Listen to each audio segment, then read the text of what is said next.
Bismillahirrahmanirrahim. Assalamualaikum warahmatullahi wabarakatuh. Innal hamdalillah nahmaduhu wa nasta'inu wa nastaghfiruh wa na'udzu billahi min syururi anfusina wa min syarrati a'malina. Pertama-tama kita panjatkan puji dan syukur kepada kehadirat Allah Subhanahu wa taala karena berkat kesehatan yang diberikan, keselamatan, kekuatan dan juga kesempatan sehingga saya dan teman-teman sekalian bisa sampai pada saat ini, di detik ini. Tidak lupa pula salawat serta salam kepada baginda Nabiullah Muhammad SAW, karena berkat perjuangan beliau dan juga para sahabatnya sehingga nikmat Islam bisa saya rasakan dan juga teman-teman sekalian.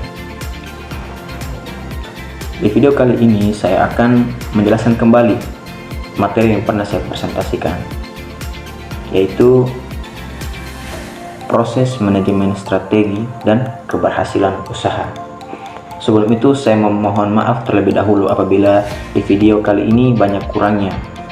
Di samping itu juga saya akan berusaha untuk menjelaskan secara jelas dan eksplisit untuk teman-teman sekalian agar mudah memahaminya.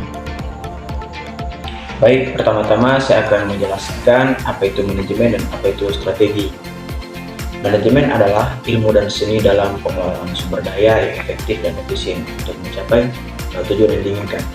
Sedangkan strategi adalah sebuah susunan rencana yang jitu untuk mencapai keberhasilan atau tujuan tertentu.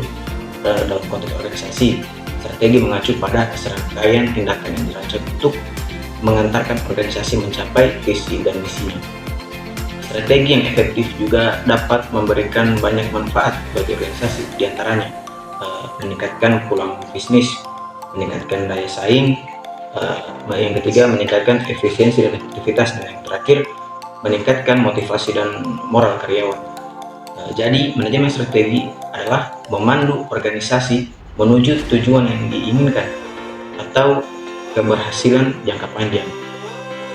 Oke, saya akan masuk pada poin pertama, yaitu proses manajemen strategi. Proses manajemen strategi merupakan panduan menuju tujuan-tujuan yang ingin dicapai atau menuju keberhasilan jangka panjang. Proses ini juga memiliki 5 tahap dalam proses manajemen strategi. Yang pertama itu penetapan visi dan misi. Visi dia merumuskan gambaran masa depan yang ingin dicapai organisasi, sedangkan misi itu menentukan tujuan dan peran organisasi dalam masyarakat. Visi dan misi yang jelas dan terarah itu menjadi landasan fundamental dalam manajemen strategi yang memberikan arah dan fokus bagi organisasi dalam mencapai tujuannya. Yang kedua itu analisis SWOT atau analisis situasi. Dia mengidentifikasi strengths, kekuatan, weakness, kelemahan, opportunity, peluang, dan threats, dan ancaman baik internal maupun eksternal. Analisis internal itu mengidentifikasi kekuatan dan kelemahan organisasi seperti sumber daya manusia, teknologi, dan budaya organisasi. Sedangkan analisis eksternal itu mengidentifikasi peluang dan ancaman yang dihadapi organisasi seperti kondisi ekonomi, persaingan, dan tren pasar. Analisis situasi membantu organisasi untuk memahami posisinya di lingkungan internal dan eksternal sehingga dapat menentukan strategi yang tepat untuk mencapai tujuannya. Yang ketiga, perumusan strategi. Perumusan strategi ini mengembangkan strategi untuk mencapai tujuan organisasi. Perumusan strategi juga memiliki beberapa tahap dalam perumusannya. Yang pertama, penetapan tujuan dan sasaran. Penetapan tujuan dan sasaran ini menetapkan tujuan jangka panjang dan jangka pendek yang spesifik, terukur, dapat dicapai, dan juga relevan. Yang kedua, pengembangan alternatif strategi yang menemukan berbagai cara untuk mencapai tujuan dan sasaran organisasi. Kemudian yang ketiga, evaluasi alternatif strategi. Evaluasi alternatif strategi ini mengambil dan memilih alternatif strategi yang paling efektif dan visible. Jadi, perumusan strategi ini melibatkan proses kreatif dan kritis untuk memilih strategi yang paling optimal dalam mencapai tujuan organisasi. Setelah penentuan visi dan misi, analisis SWOT baik internal maupun eksternal, perumusan strategi yang diatur dengan cermat dan sudah tersusun rapi, maka tinggal pelaksanaannya atau pengimplementasian strategi yang telah dirumuskan. Implementasi strategi membutuhkan komitmen, kepemimpinan, dan komunikasi yang efektif dari semua pihak dalam organisasi. Dan selanjutnya masuk pada bagian terakhir, yaitu evaluasi dan pengendalian strategi. Evaluasi dan pengendalian strategi ini memantau dan mengevaluasi efektivitas strategi dan melakukan penyesuaian yang diperlukan. Evaluasi dan pengendalian strategi merupakan proses berkelanjutan untuk memastikan bahwa organisasi tetap berada di jalur yang tepat dan terarah untuk mencapai tujuan tersebut. Jadi, proses manajemen strategi merupakan siklus yang berkelanjutan yang terus diulang dan diperbaharui seiring dengan perubahan lingkungan dan kebutuhan organisasi itu sendiri. Kita masuk pada poin yang kedua, yaitu visi dan misi strategi. Seperti yang saya katakan tadi, visi dan misi strategi adalah dua elemen fundamental dalam manajemen strategi yang berfungsi sebagai panduan dan arah bagi organisasi dalam mencapai tujuan jangka panjangnya.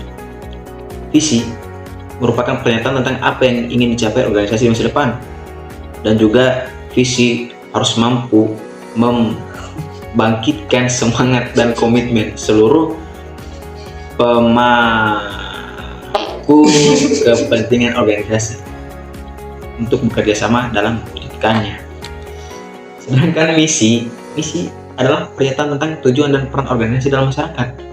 Jadi misi ini juga harus menjelaskan bagaimana organisasi akan mencapai visinya dan apa yang ingin dicapai organisasi untuk memberikan manfaat bagi stakeholder-nya. Nah, visi dan misi strategi ini memiliki beberapa manfaat. Di antaranya, yang pertama itu memberikan arah dan fokus yang membantu organisasi untuk memfokuskan sumber daya dan upayanya untuk mencapai tujuan yang jelas. Yang kedua, itu meningkatkan motivasi dan komitmen yang inspiratif, dapat memotivasi dan memperdayakan karyawan untuk bekerja sama dalam mencapai tujuan bersama. Yang ketiga, memperkuat identitas organisasi. Jadi, visi dan misi yang unik dapat membedakan organisasi dari pesaingnya dan memperkuat identitas organisasi di mata stakeholder-nya. Yang keempat, membantu dalam pengambilan keputusan. Visi dan misi dapat menjadi pedoman bagi organisasi dalam mengambil keputusan strategi. Jadi kesimpulannya adalah visi dan misi strategi merupakan elemen penting dalam manajemen strategi yang berperan penting dalam mengantarkan organisasi mencapai tujuan jangka panjangnya. Dengan visi dan misi yang jelas, terarah, dan terkomunikasikan dengan baik, organisasi dapat meningkatkan peluang keberhasilannya, meningkatkan motivasi karyawan, memperkuat identitas organisasi, dan membantu dalam pengambilan keputusan strategis. Oke, kita masuk di poin ketiga, yaitu tingkatan manajemen strategi. Tingkatan manajemen strategi ini terbagi menjadi tiga. Yang pertama, strategi korporat. Strategi korporat adalah strategi tingkat atas yang menentukan arah keseluruhan organisasi. Dia berfokus dalam menentukan arah dan tujuan keseluruhan organisasi. Yang kedua, strategi bisnis. Strategi bisnis adalah strategi untuk masing-masing unit bisnis dalam organisasi. Dia berfokus dalam mengembangkan strategi setiap unit bisnis atau lini produk dalam organisasi. Strategi yang ketiga yaitu strategi fungsional. Strategi fungsional adalah strategi untuk mendukung strategi bisnis di bidang-bidang fungsional seperti pemasaran, keuangan, dan operasi. Dia berfokus dalam mendukung strategi tingkat bisnis dengan merumuskan strategi di bidang-bidang fungsional seperti pemasaran, keuangan, operasi, dan sumber daya manusianya. Apakah penting tingkatan manajemen strategi ini? Yes, penting. Mengapa demikian? Yang pertama, dia memastikan keselarasan, menjamin bahwa strategi di semua tingkatan selaras dengan visi dan misi organisasi secara keseluruhan. Memfokuskan sumber daya. Dia mengarahkan sumber daya organisasi ke arah yang paling penting untuk mencapai tujuan strategis. meningkatkan efisiensi, mencegah duplikasi upaya dan meningkatkan efisiensi dalam pelaksanaan strategi. Memperkuat akuntabilitas, menerapkan tanggung jawab untuk pelaksanaan strategi setiap tingkatan organisasi. Jadi, kesimpulannya ialah tingkatan manajemen strategi merupakan kerangka kerja yang penting untuk merumuskan, mengimplementasikan, dan mengevaluasi strategi yang efektif di semua tingkatan organisasi. Dengan menerapkan manajemen strategi secara terstruktur, terintegritas, organisasi dapat meningkatkan peluang keberhasilannya dalam mencapai tujuan jangka panjangnya atau tujuan yang ingin dicapainya. Oke, poin yang keempat, yaitu strategi bisnis. Strategi bisnis adalah serangkaian rencana dan tindakan yang dibuat oleh perusahaan untuk mencapai tujuannya. Bisnis atau usaha sering diartikan sebagai aktivitas yang dapat memberikan peluang untuk mendapatkan keuntungan dan pendapatan melalui transaksi. Kegiatan bisnis tidak hanya mencakup perdagangan, tetapi setiap aktivitas yang dapat memberikan hasil pendapatan atau penerimaan seseorang atau kelompok orang dan perusahaan. Manfaat daripada strategi bisnis ini membantu perusahaan, diantaranya yang pertama, menarik dan mempertahankan pelanggan. Dengan memahami target pasar dan kebutuhan mereka, perusahaan dapat mengembangkan produk, layanan, dan strategi pemasaran yang menarik bagi pelanggan. Yang kedua, bersaing dengan sukses. Strategi bisnis yang efektif membantu perusahaan untuk mengidentifikasi dan memanfaatkan keuntungan kompetitifnya, serta untuk melawan pesaing. Yang ketiga, meningkatkan kinerja. Dengan strategi yang tepat, perusahaan dapat meningkatkan efisiensi operasinya, meningkatkan profitabilitasnya, dan mencapai pertumbuhan yang berkelanjutan. Dan yang terakhir, itu memenuhi visi dan misi. Strategi bisnis yang selaras dengan visi misinya, perusahaan akan membantu perusahaan untuk mencapai tujuan jangka panjangnya. Ada beberapa contoh strategi bisnis yang biasa digunakan. Yang pertama, kepemimpinan biaya yang menjadi promosi dengan biaya terendah di pasar. Yang kedua, diferensiasi, menawarkan produk atau layanan yang unik dan berbeda dari pesaing. Yang ketiga, berfokus pada ceruk pasar tertentu.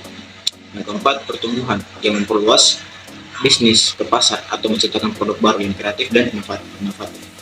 Yang keempat, integrasi, mengakuisisi atau bergabung dengan perusahaan lain, saling kerjasama. Maka strategi bisnis yang tepat akan bervariasi tergantung pada industri, pasar, dan sumber daya perusahaan. Namun, semua strategi bisnis yang efektif harus didasarkan pada pemahaman yang jelas tentang lingkungan bisnis dan kebutuhan pelanggannya itu sendiri. Oke, kita masuk di poin yang kelima, yaitu penilaian strategi atau pengevaluasian strategi yang telah dirancang guna menjaga efektivitas agar tujuan yang diinginkan itu dapat tercapai. Penilaian ini sangat penting. Mengapa demikian? Agar untuk memastikan bahwa perusahaan tetap berada di jalur yang tepat dan membuat penyesuaian yang diperlukan agar mencapai kesuksesan itu sendiri. Tujuan utama daripada penilaian strategi ini adalah pertama, itu mengukur kemajuan. Agar mengukur kemajuan untuk mengetahui sejauh mana perusahaan telah mencapai tujuannya. Yang kedua, agar mengidentifikasi area yang perlu ditingkatkan.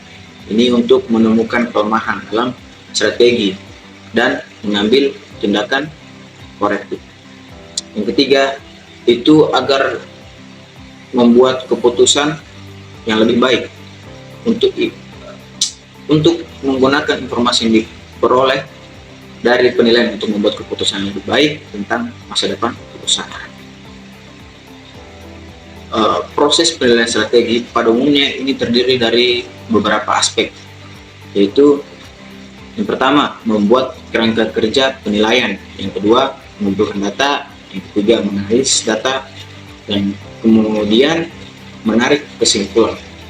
Lalu merekomendasikan tindakan. Lalu metode apa saja yang akan digunakan untuk penilaian strategi? Pada umumnya, metode yang digunakan ialah yang pertama, analisis SWOT. Menggunakan analisis SWOT. Dia mengidentifikasi kekuatan, kelemahan, peluang, dan ancaman perusahaan, baik internal maupun eksternal.